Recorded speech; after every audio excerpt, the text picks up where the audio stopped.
This heartfelt declaration of love in video format is proudly sponsored by Milanote. No high in this world can beat falling deep and hard into a fandom. Well, I can't guarantee that because I've never done drugs, but I can guarantee that this is a great feeling.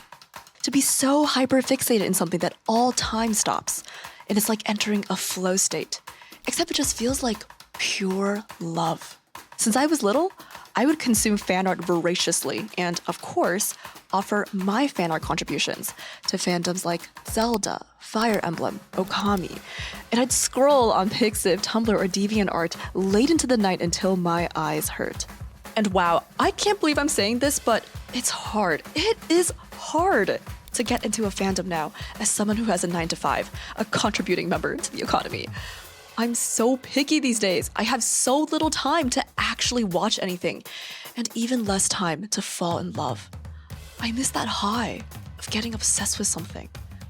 Like with everything else that I enjoyed so much as a kid, life and work makes me so busy that it's hard to find time to draw outside of it. But like a prayer getting answered, recently, for a short 2 weeks, I got swept back up into it. I have been a horse girl since like 5 or 6 years old. Actually, no, probably since birth.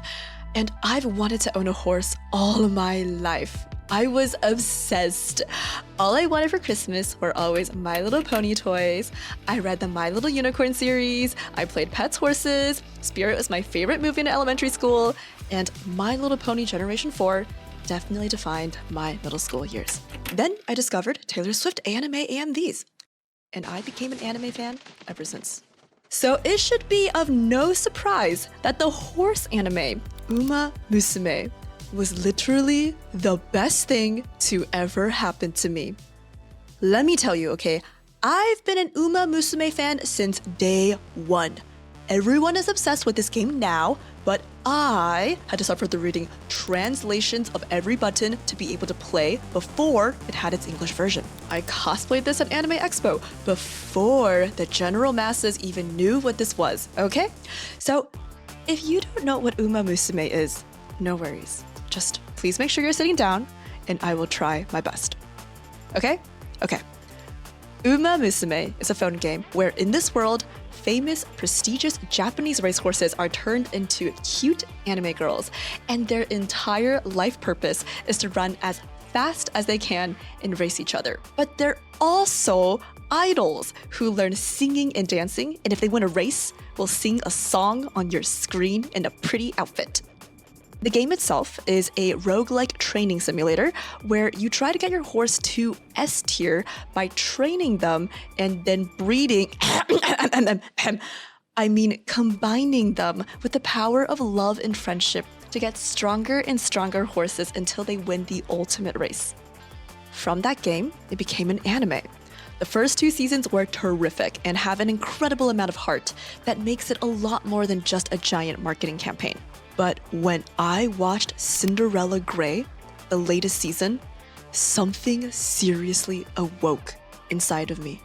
Now that the game has made enough money and doesn't need to rely on cute anime girls to sell merchant copies, this newest season purely focuses on the sports aspect. The part where these girls are racing each other as if their life depends on it. And oh my god, this was so hype. This was so hype. Witnessing Oguri Cap, the main character, previously depicted as a demure, friendly, food-loving kudere, now being an absolute feral monster, I could not get enough. And as I was watching, overwhelmed with passion, it was like a calling. I just knew I wanted to do fan art. If you really think about it, fan art has always been around. If you define fan art as a drawing depicting something that is not your original story, I think about the countless artists who have depicted mythologies or religious scenes or of historical battles. Think of the Greeks with their iconic depictions of Hercules, Zeus, Athena, the same way that we draw Link and Zelda, with these beloved characters instantly recognizable and always being reinterpreted. Or think of Malay's Ophelia, and Ford Madox Brown's Romeo and Juliet at the Tomb, depictions of Shakespeare literature.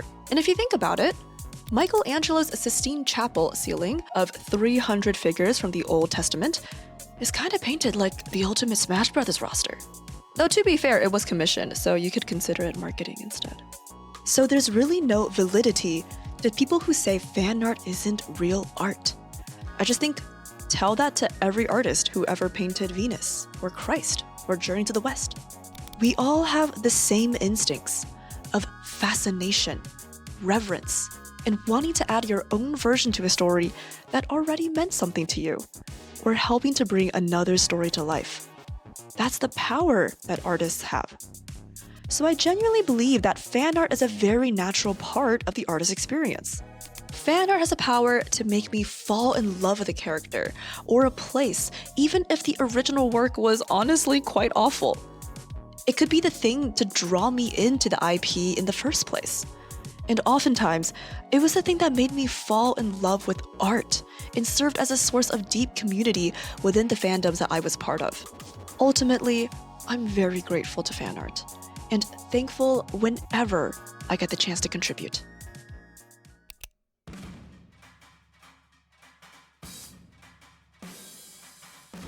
One thing I'm very aware of is that loving something fictionalized can be very different from the real thing.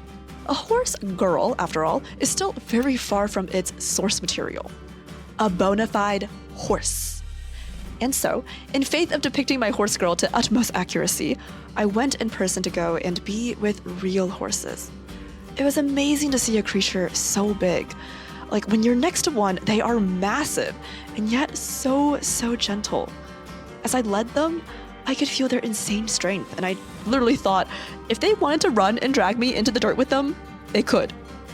The trainers on site taught us how horses sense and move energy throughout their entire body, coursing a point of energy from the top of their heads all the way down to each of their 4 hooves.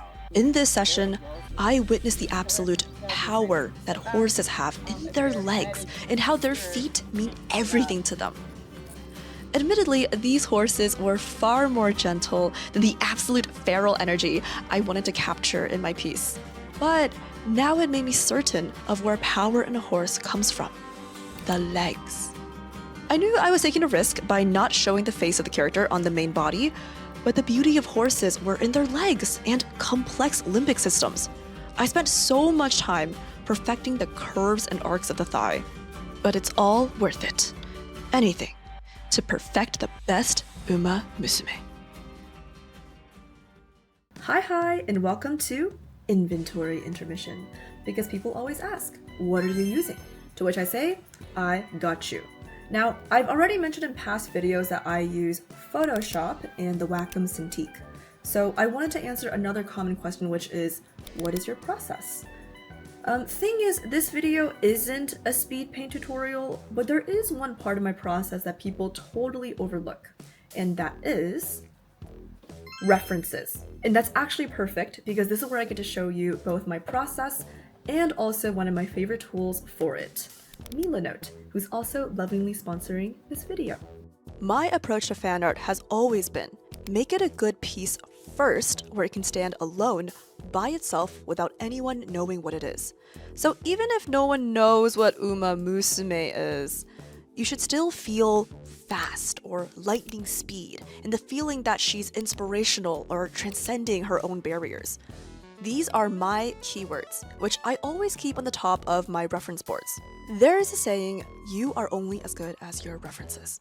And this is so true. But the problem is that we often throw things on here that just look cool, but are actually kind of useless to our piece. And when everything's scattered like this, your brain feels the same way, which is why it's so important to categorize your references. And this is where Milanote really shines. As you can see, I do one column for colors, graphics, sports, running references, and of course, a whole bunch of sections just for oguri. And this is super easy to do on Milanote. All you do is drag in a column, and then you can organize your references like so. So simple. Another huge plus is being able to add YouTube links, so I can add clips of videos that inspired me the most for this fan art piece. Or you can save even more time and simply use one of their pre-made templates. And the best part is, because it's online, I can share this with anyone from any computer and also be able to give feedback on anything that I choose. I actually use software like this in my professional life, but they're usually hidden behind corporate paywalls. So this is incredible for helping you out on any creative project, big or small. So thank you, Milanote, because reference and asset organization is one of the unsung heroes of a project well done.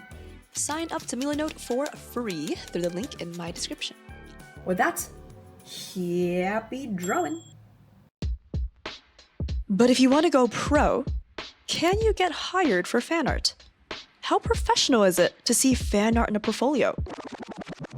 This was actually a really common question that I would get in my emails and also from my newsletter, and I'm going to give you a simple answer. It doesn't matter, so long as your actual skill is there. The fan art, or subject matter, cannot be a crutch for your actual ability to do the work. While yes, I myself got hired as a professional with my fan art in my portfolio, but it was not because of the fan aspect.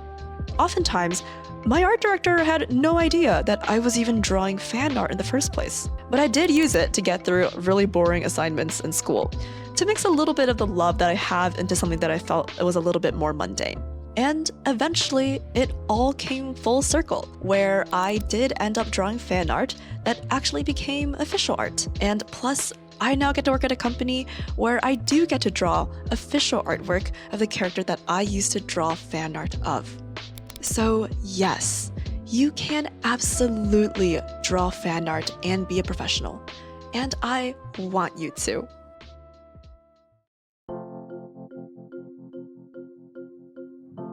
Man, being a fan really is the best. To this day, I miss the days of being so entrenched in a fandom where nothing else felt like it mattered. To love a character so much that you would do anything for them. Something that has actually made me a little sad has been, nowadays when I walk around artist alleys at anime conventions, I see fan art becoming a little bit more like portraiture, where artists are drawing them because it can help earn money, and more so for money than their love for the show. Now, no dig on them, I always want artists to get their bag, but it isn't the way that I want to draw fan art. The fan art that makes me truly joyful are thoughtful and incorporate deep resonance from the show. From truly harrowing, thought-provoking fan art from Madoka Magica, or psychedelically energetic works from Mob Psycho 100, to agonizingly depressing pieces from the Evangelion fandom. What I want is substance. When someone looks at the piece, I hope they know the thought and care put into each corner, from the racetrack symbolisms, to the horse motifs in the hair, or to the character's face shining proudly in the distance as Oguri sprints to the finish line. I love oguri so much, and this is my offering to a show that gave me so much life.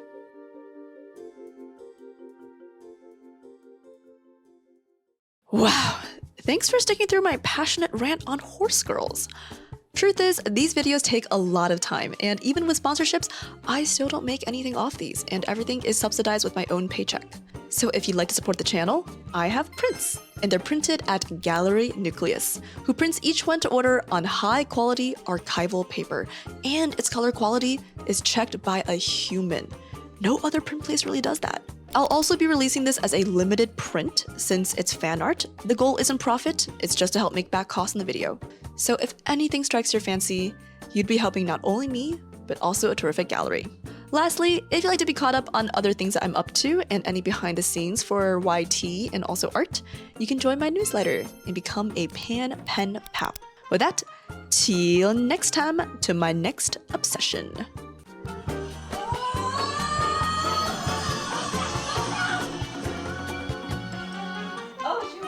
Wait, did she win? Did she win? What's going on? Wait.